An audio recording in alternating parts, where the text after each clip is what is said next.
"Sir, we're blind." Corporal Mason Reed's voice was barely louder than the rain striking his helmet. Lieutenant Ethan Walker looked down at the navigation screen in his hand. A red warning icon blinked where their position should have been. No satellite lock. 20 feet away, another GPS unit placed them almost 2 miles east. The third showed nothing at all. Around them, black ridgelines rose through the freezing rain, sealing the 6-person patrol inside a mountain corridor that looked identical in every direction. Their radios had begun breaking into static 3 minutes earlier. Now even the encrypted network was gone. Staff Sergeant Ryan Cole stared at the dead screen. "Tell me you can fix it." Mason restarted the receiver. "Nothing. Sir, I don't even know if the last coordinates were good." That was when Claire Donovan reached into her chest pocket. The female SEAL removed a small brass compass. Its casing was scratched. One corner carried a deep dent. Under Claire's thumb, the lid opened with a quiet metallic click. Ryan stopped breathing for a second. He recognized it. 6 hours earlier, he'd laughed at that same compass. "Before we continue, where are you watching from? Drop your city or country in the comments below. And if you believe in courage and respect, hit like and subscribe. These stories inspire change. And we're glad you're here." Now, back to Claire. That morning, the forward operating base had been washed in pale blue light as the Joint Marine SEAL team prepared for departure. Rifles rested against equipment cases. Batteries charged beside ruggedized tablets. Mason was loading satellite maps while Ryan checked 2 GPS receivers clipped to his vest. Claire stood at the far end of the table. She checked her radio. Water. Ammunition. Then a folded topographic map. Finally, she placed the old compass beside it. Ryan noticed immediately. He picked it up before Claire could stop him. "Donovan, what is this?" Claire looked at his hand. "A compass. I know what it is." Ryan turned it over, examining the worn brass. "What I mean is, why are you carrying something that belongs in a museum?" 2 Marines nearby smiled. Ryan pointed toward Mason's equipment. "We've got encrypted GPS, satellite mapping, digital terrain overlays, and you're bringing this?" Claire took the compass gently from his hand. She checked the needle. North. Steady. Then she closed the lid. "Then hope we never need it." Ryan laughed. Claire didn't. 6 hours later, standing beneath a dead sky with every screen lying to them, nobody was laughing anymore. Claire Donovan had learned years ago that the most dangerous failure was the one nobody prepared for. While the Marines moved around the equipment table checking batteries and syncing devices, Claire unfolded a paper topographic map across an empty ammunition case. She studied it without hurry. The valley they would enter narrowed 7 miles north of the base. 2 ridgelines converged there, broken by a dry creek bed and a steep ravine running northwest. Beyond it stood a distinctive rock formation shaped like a split tooth. Claire traced the terrain once with her finger. Then she folded the map. Ryan Cole watched from across the room. "You planning on memorizing the whole mountain?" Claire slipped the map into a waterproof pouch. "Enough of it." Ryan shook his head and returned to his GPS. He wasn't careless.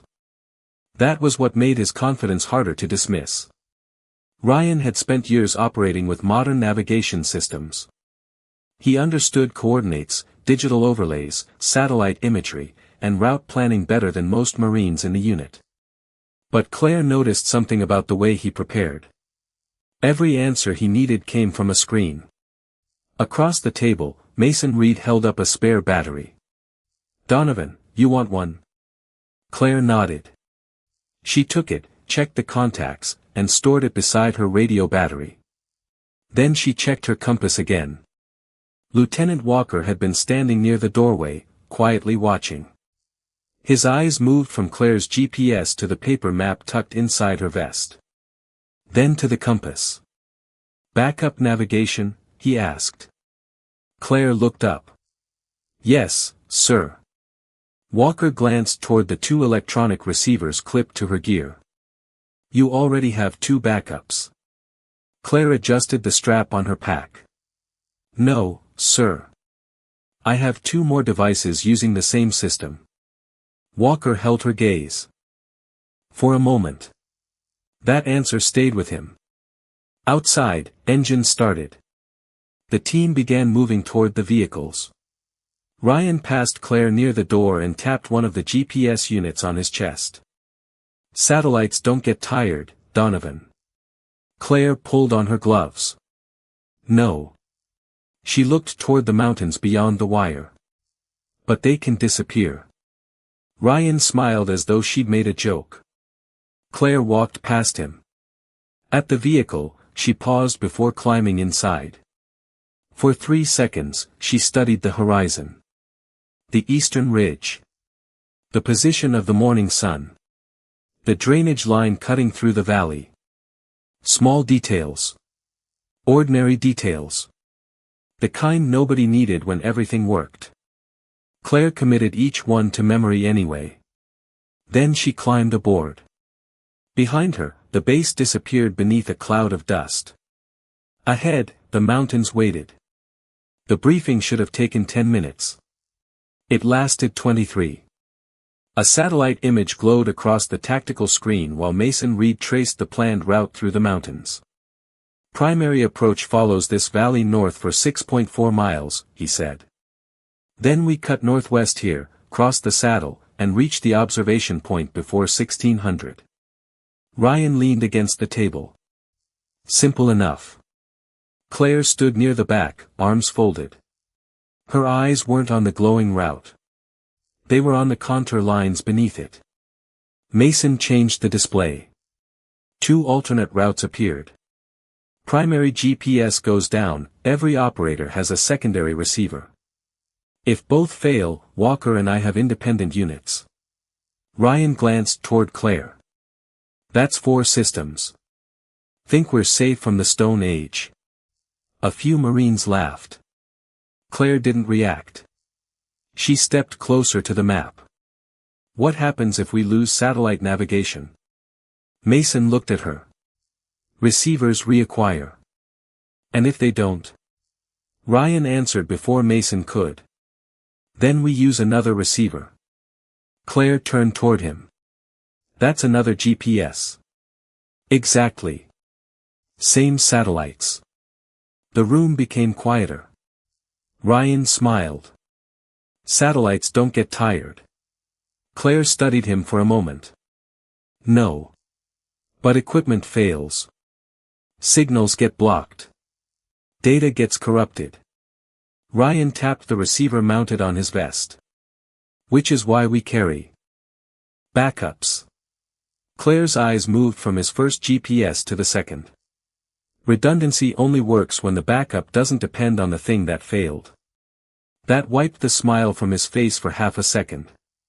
Lieutenant Walker noticed. He also noticed Claire wasn't trying to win an argument. She was studying the map again. Your recommendation? Walker asked. Claire pointed toward the western ridge. Everyone memorizes 3 features before we move. Split tooth formation here. Creek bed here. Saddle here. Ryan exhaled. We have coordinates for all 3. Claire folded her paper map. Coordinates tell you where something is. She slid it into her vest. Terrain tells you where you are. Walker looked around the room. You heard her. Memorize them. Nobody argued with the lieutenant. Ryan leaned toward Mason while the others studied the terrain. She's really preparing for every satellite in the sky to disappear. Mason gave a small shrug. Claire heard him. She said nothing. Instead, she opened the battered compass beneath the table. The needle swung once. Settled north. Claire closed it. Minutes later, the patrol rolled beyond the perimeter wire. Ryan trusted 4 electronic navigation systems. Claire trusted them too. She simply refused to trust them last. The first 2 hours gave Ryan Cole every reason to believe he had been right. The patrol moved north through a narrow valley beneath a hard gray sky, following the route glowing across Mason Reed's tactical display. Distance. Elevation. Bearing. Everything matched. Ryan checked his GPS as they crossed a shallow creek bed. 4.2 miles. Mason glanced at his own receiver. Confirmed. Claire said nothing. She moved third in formation, rifle held low, eyes traveling between the ground and the ridgelines above them. She rarely looked at her GPS. Instead, she watched shadows. Drainage channels. Rock formations. The angle at which the valley walls folded into one another. Ryan noticed. You know the screen does the looking for you, right? Claire stepped over a fallen branch. That's what worries me. Ryan smiled. Still waiting for the satellites to disappear. Claire didn't answer. 20 minutes later, the valley narrowed. The terrain forced them into single file beneath a steep western ridge. Wind pushed through the rocks, carrying fine dust across their boots. Claire stopped. Only for a second. Walker noticed immediately. What is it? Claire looked west. Then at her GPS.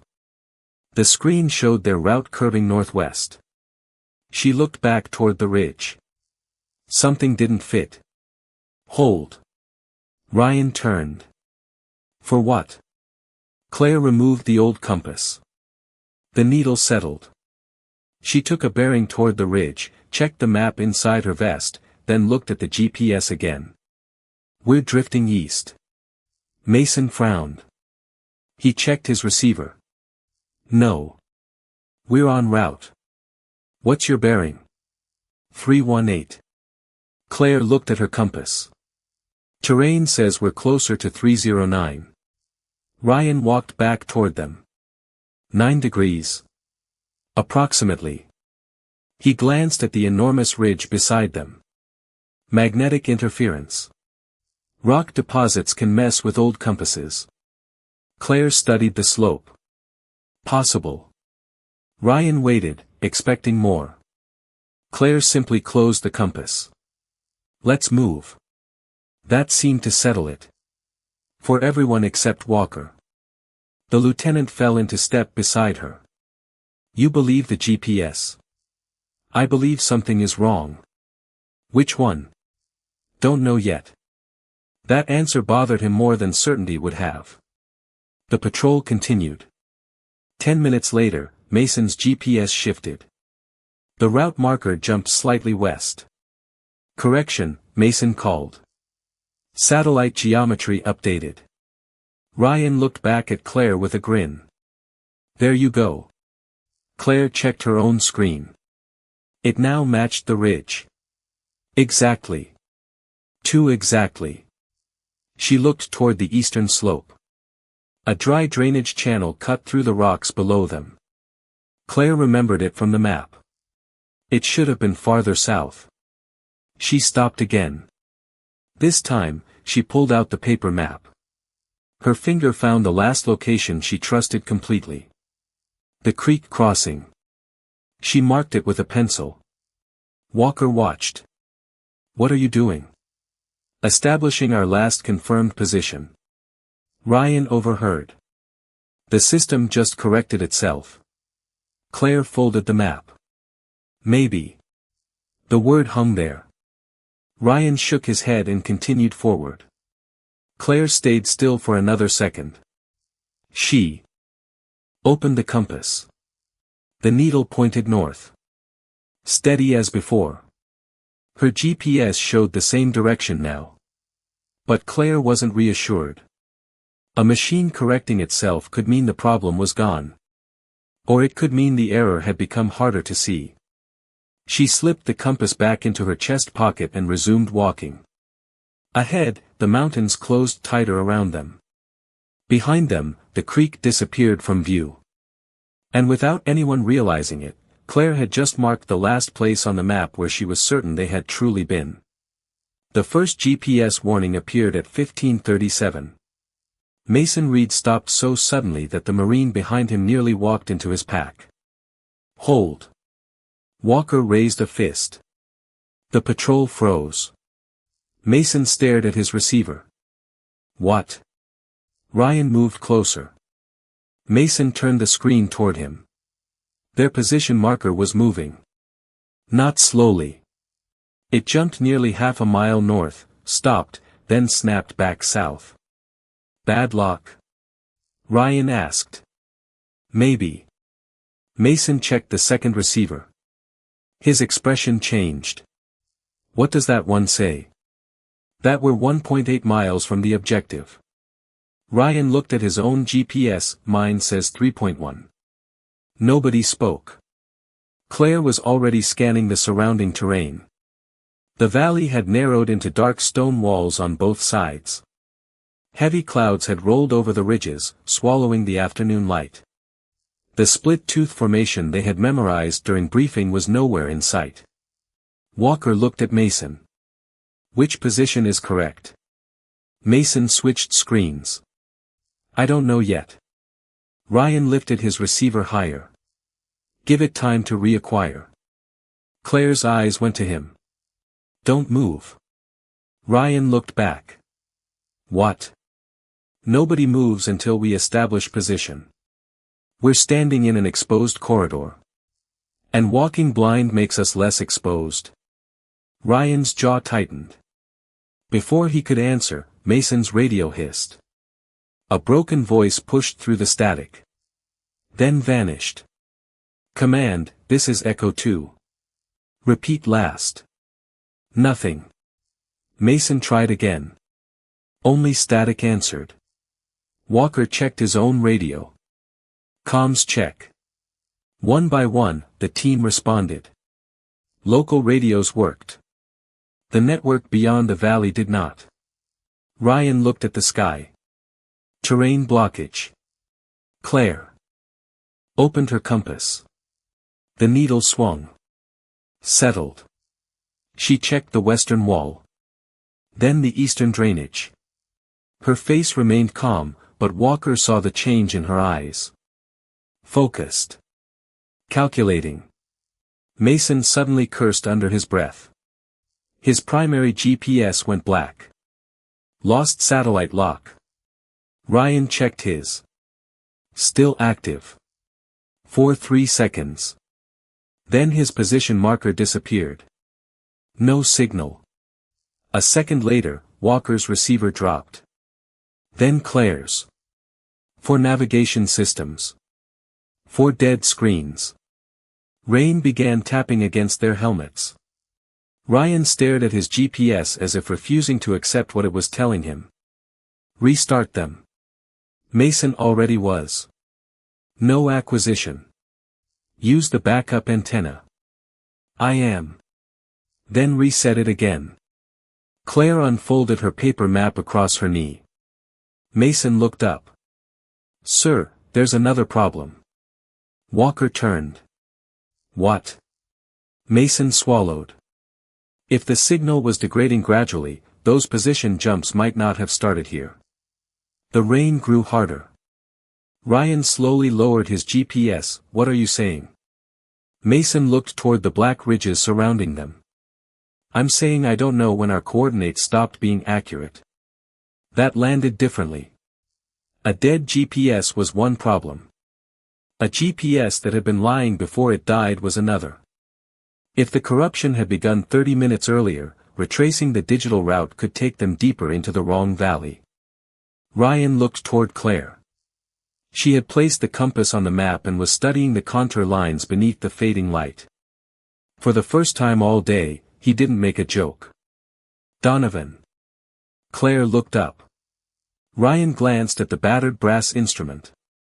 "Can that thing tell us where we are?" Claire closed her eyes for 1 second, reconstructing the route in her head. The creek. The ridge. Their pace. The 9-degree discrepancy. The last position she had trusted. Then she opened her eyes. The compass can't. Ryan's face fell. Claire put one finger on the map. But I can. Put the screens away. Claire's voice was quiet. Nobody moved. Rain struck helmets, rifles, and stone with a steady metallic rhythm. Ryan still held his dead GPS in front of him, waiting for the screen to change. Claire looked at him. Cole. Ryan. Lowered it. One by one, the others did the same. Claire crouched over the paper map while Walker covered it from the rain with his body. Last confirmed position, he asked. The creek crossing. That was over an hour ago. 78 minutes. Ryan stared at her. You remember exactly? Claire ignored the question. Her finger moved north from the pencil mark. We maintained approximately 2.8 miles per hour until the terrain narrowed. Slower after the first climb. She marked another point. Then we drifted east. Mason crouched beside her. Based on the compass discrepancy. Based on that, the drainage channel, and the ridge geometry. Claire looked toward the darkness. We passed a dry wash on our right 23 minutes after the creek. According to this map, there are only two that intersect our probable route. Ryan pointed south. Then we backtrack. No, he looked at her. Our tracks are behind us. So is the bad data. Ryan's expression hardened. At least we know where we came from. Claire looked directly at him. No. We know where the GPS told us we came from. Silence. Thunder rolled somewhere beyond the ridge. Claire placed the compass flat against the map and rotated it carefully. We go northwest.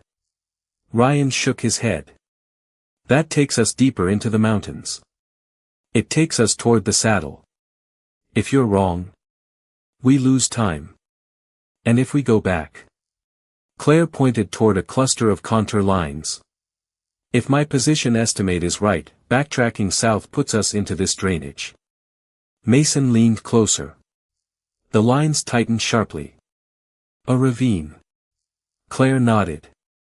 With rain coming down this hard, I don't want to be inside it. Walker studied the map. Then Claire. Confidence. Enough to bet my life. Walker held her gaze. What about ours? Claire checked the bearing again. Her hands never trembled. That's why I checked twice. Ryan looked away. The joke from that morning seemed very far away now. Walker stood. Donovan has point. Ryan opened his mouth. Walker cut him off. That's an order. Claire folded the map and slipped it beneath her jacket. She raised the compass. Bearing 312. Mason looked at the black slope. Ahead. I can't see 50 yards. We don't need 50. Claire pointed toward a pale rock formation barely visible through the rain. We need that. She started walking. The patrol followed. For the next 20 minutes, Claire never checked an electronic screen. She counted time. Watched slope angles. Measured each change in direction against the compass. At a fork between two narrow passages, Ryan stopped. Left looks easier. Claire looked left. Then right. Right. Ryan stared into the steeper passage. Why? Claire pointed at the ground. Water was running toward them from the left channel. Because that one drains something bigger. Ryan understood. A ravine. Exactly where Claire said it would be. He looked at the compass in her hand. Then at Claire. For the first time, he began to understand the difference. The old compass wasn't finding their way home. She was. The right passage climbed harder than it looked. Within minutes, the ground became loose stone and broken shale. Rainwater ran beneath their boots, turning every step into a calculation. Claire kept moving. Not fast. Never uncertain. Every few minutes she stopped, opened the compass, took a bearing, then studied the terrain ahead. Ryan followed directly behind her now. He had stopped checking his GPS. At the top of the first rise, Claire raised her fist. The patrol halted. "What?" Walker whispered. Claire pointed through the rain. A dark ridge cut across the horizon. Near its northern edge, two stone pillars separated against the gray sky. Mason stared. Split tooth. Ryan looked from the formation to Claire. "That was supposed to be west of our route." It was. Claire unfolded the map. "Which means our GPS drift started earlier than Mason thought." "How much earlier?" Claire traced the route with one finger. "Probably before the first correction."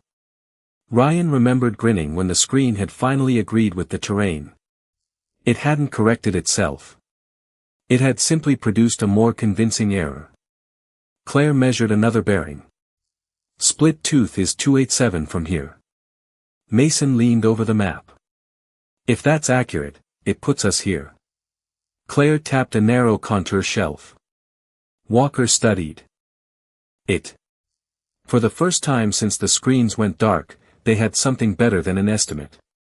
They had a position. Ryan looked toward the compass. "So now we just follow 312? Claire shook her head. "No," he frowned. "You said our bearing was 312. That got us here." She pointed toward the slope ahead. "A bearing is not a route." Claire folded the map.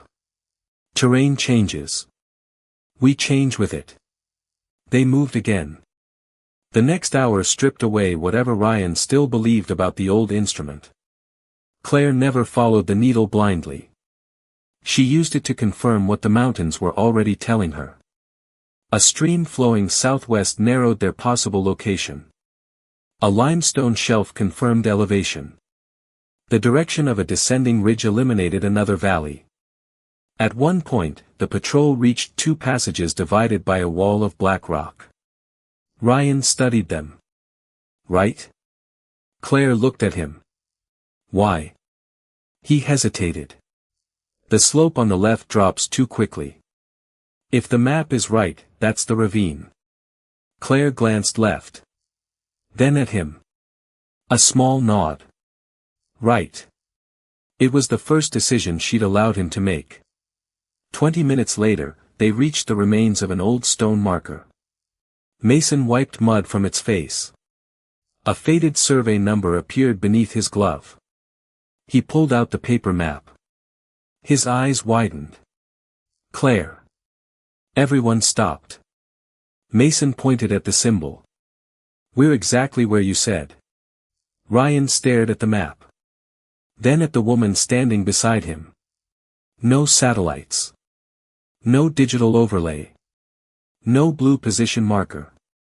Yet Claire had reconstructed their movement across miles of broken terrain from time, direction, elevation, landmarks, and memory.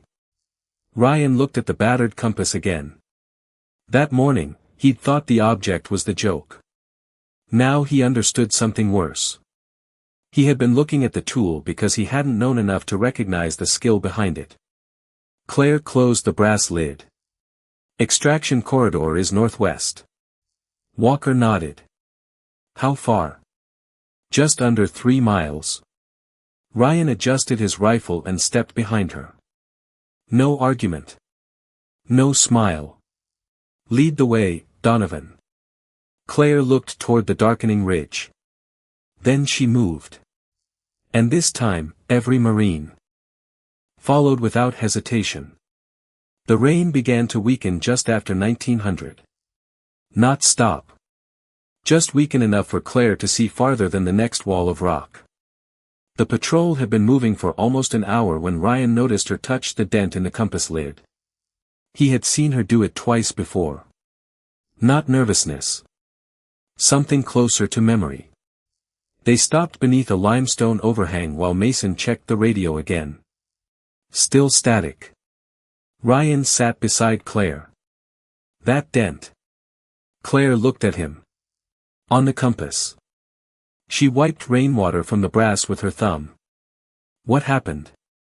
For several seconds, she said nothing. Ryan expected her to ignore him. Instead, Claire looked toward the valley below. Different mountains.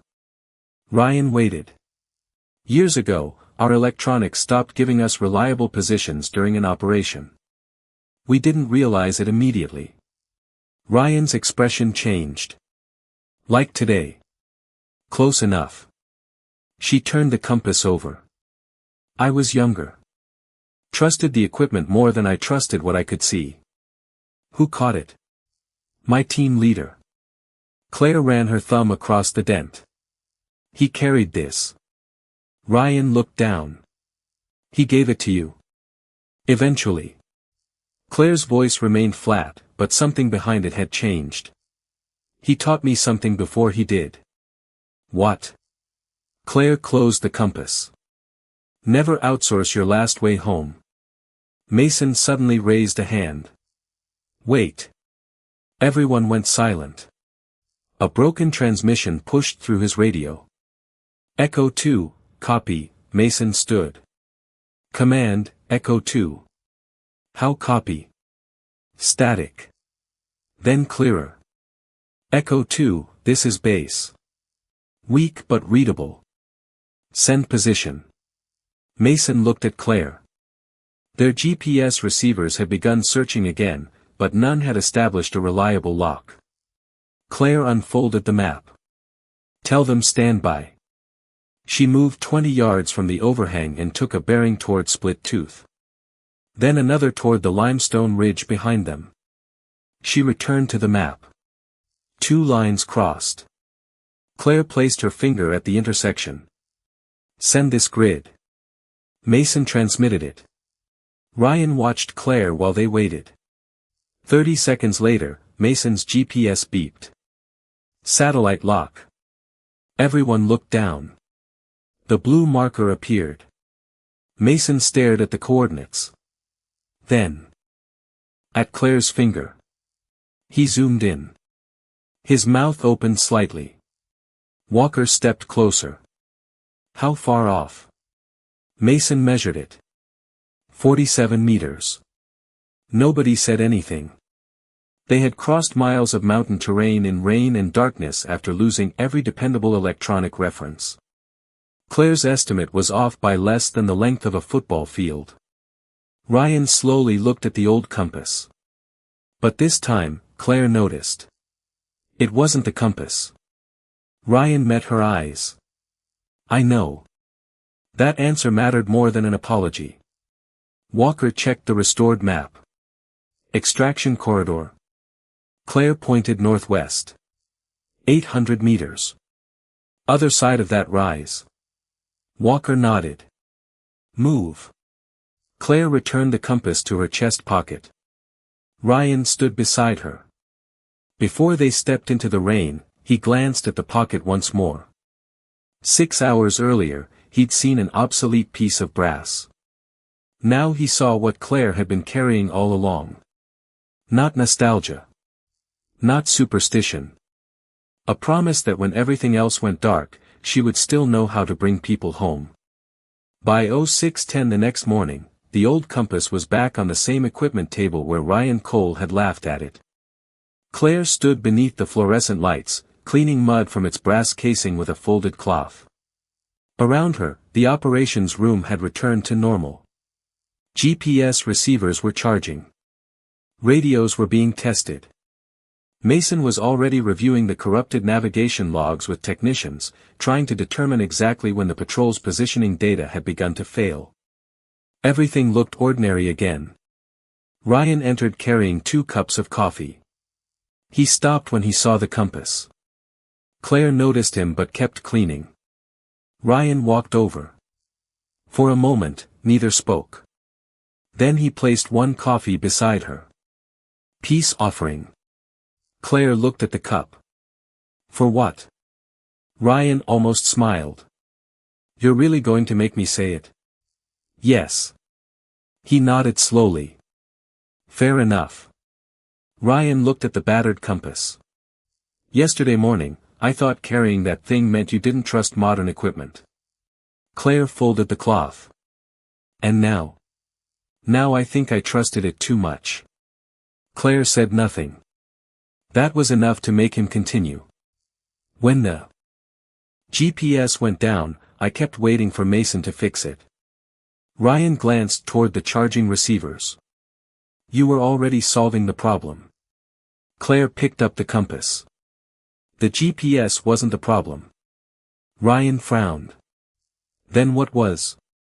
We stopped knowing where we were before the screens went dark. Ryan remembered the false coordinates.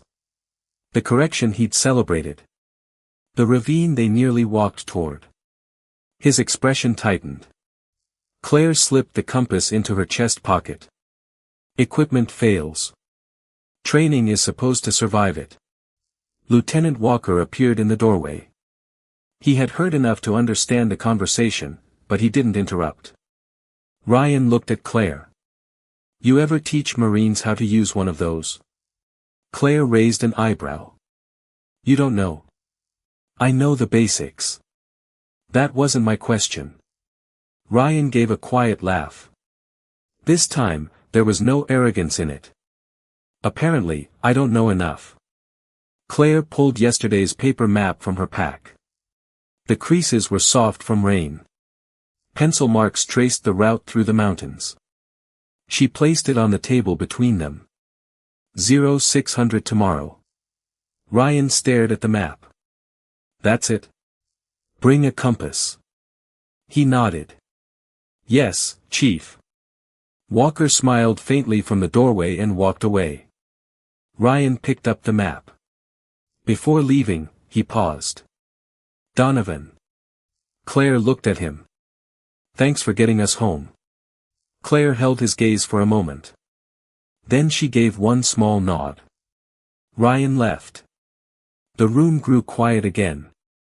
Claire opened the old compass.